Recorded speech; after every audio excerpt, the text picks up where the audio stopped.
A group of researchers at the Children's Hospital in Los Angeles conducted a study on transgender youths to see how much of a role testosterone and estrogen play in development.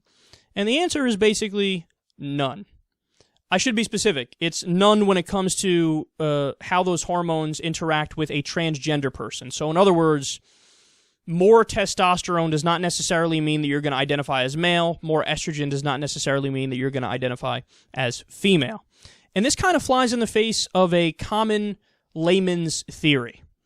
Now, unfortunately, there are some parents who will give their kids, if they think their kid is gay or transgender, they'll give them hormones. So if it's like a guy and the guy's acting effeminate and they don't want that, they'll give the kid testosterone and say, I hope this makes him man up. And vice versa. If it's a woman who's acting more masculine, they'll give her estrogen and say, oh, God, I hope this fucking makes her more in line with what her biological gender is. And they're saying in this study, it doesn't work. It doesn't work. Don't do that. So, I mean, look, it's interesting findings, and it does debunk this layman's theory. But remember, man, this is the first thing that came to my mind when I was reading this.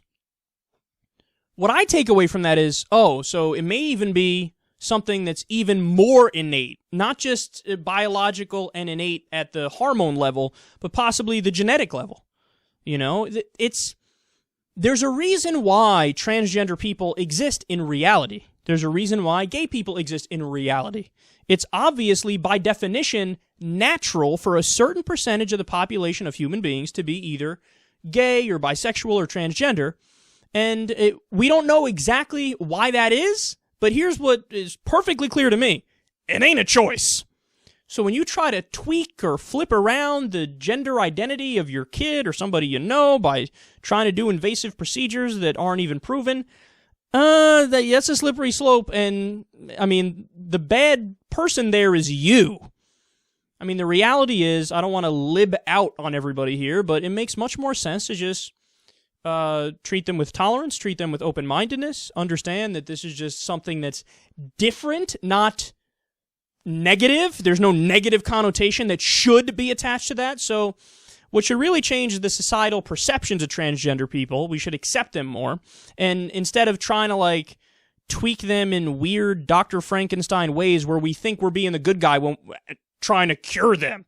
The reality is, as they go on to explain in the study, they say, we think a higher depression rate, for example, in trans people is related to the fact that they feel like they can't be themselves around society, around their friends, and around their family. They're afraid to come out for fear of rejection.